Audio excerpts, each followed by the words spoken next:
During our stay in Bucharest, we had the opportunity to visit the Mogosoaia Palace and the Snagov Monastery, just 30 minutes away from the busy capital city. This nice alameda leads to the watchtower that grants access to a beautiful courtyard. The palace complex consists of a loggia or guest house, the kitchen, the watchtower, and the palace proper. The Mogosoaia Palace was built between 1698-1702 in what is called the Romanian Renaissance style or Brancovenesque style.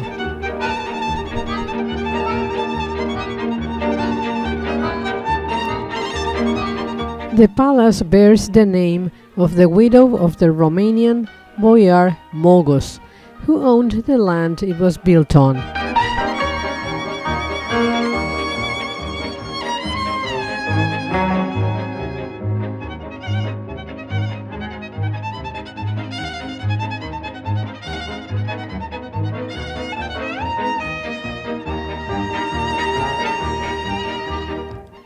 This building now serves as an art gallery.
The palace main building now functions as a museum, and a visit offers the opportunity to admire its beautiful floors, hand-carved doors, and vaulted ceilings.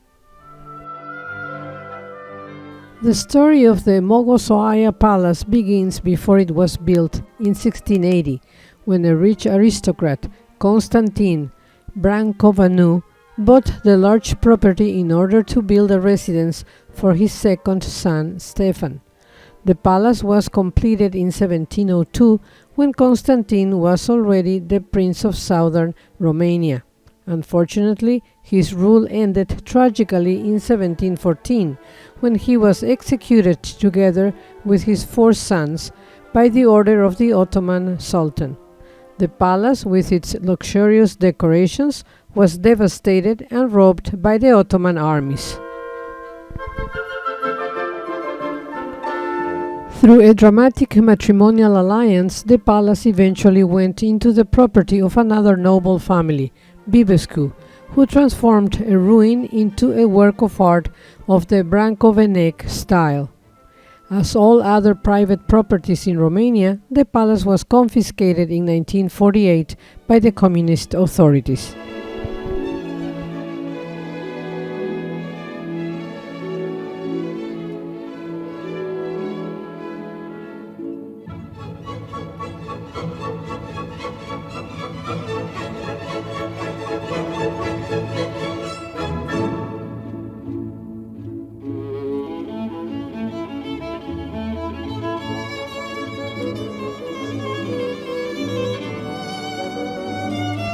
We then proceeded to visit the basement that houses the permanent exhibition of the frescoes of the Bucharesti Monastery, considered to be the largest 18th century monastery in southeastern Europe. The monastery was demolished in 1984 during the regime of Nicolae Ceausescu to make room for a palace of justice that was never built.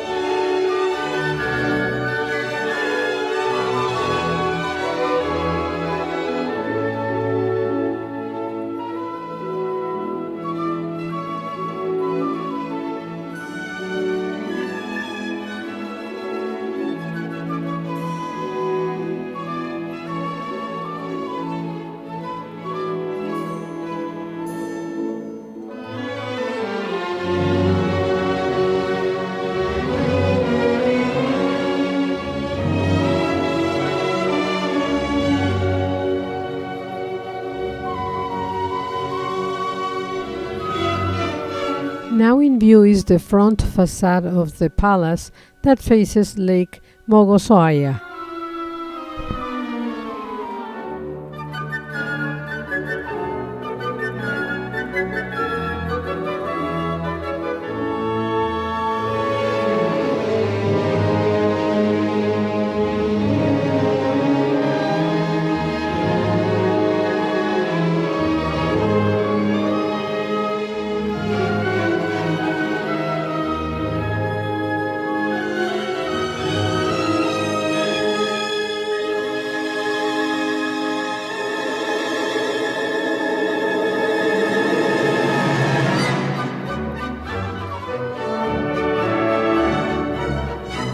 Unfortunately, due to lack of time, we could not go up to the balcony of the watchtower that offers panoramic views of the palace complex.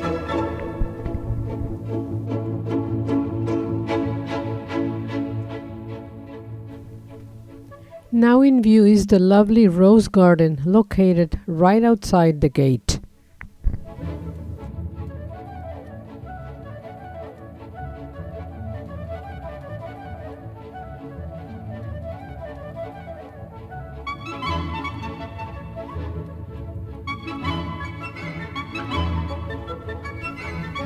Also located outside the gate is the 17th century church built by Constantine Brâncoveanu as a chapel for his family.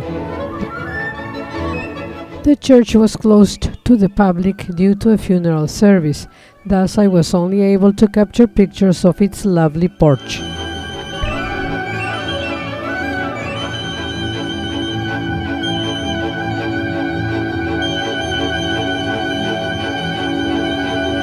Our next visit was to the Snagov monastery, located on a tiny island in Lake Snagov that houses the tomb of Vlad Tepes, known as Dracula. Built of brick in the Byzantine style with 4 polygonal towers covered with tiles like the rest of the roof, the church is among the most beautiful of its kind in the area. The first historical evidence dates back to 1408, but apparently there was a small chapel here since the reign of Vladislav I, 1364-1379.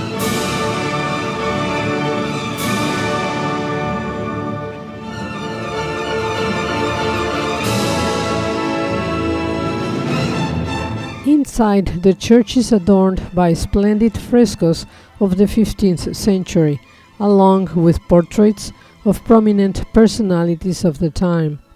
Although over time the frescoes have undergone many transformations and restorations, these make up the largest mural ensemble that is preserved in a church in Romania.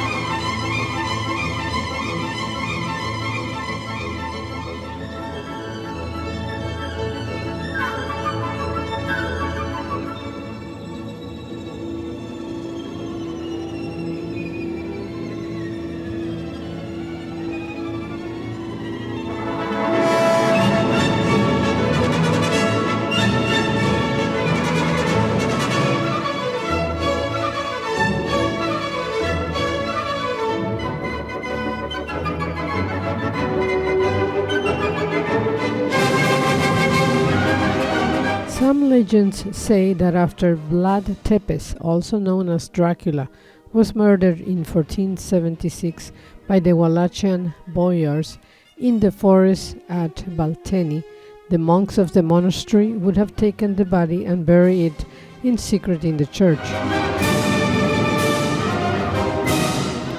Right in front of the church altar there is a plaque showing that under the stone slab is the grave of Vlad Tepes.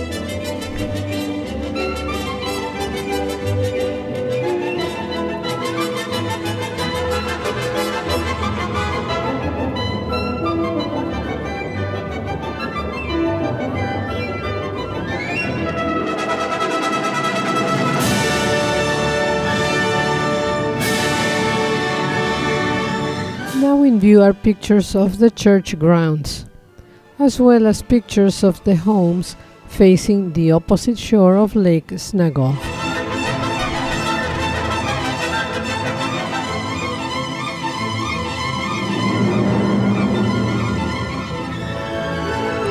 Following are pictures of different sites that caught my attention during the bus ride back to Bucharest.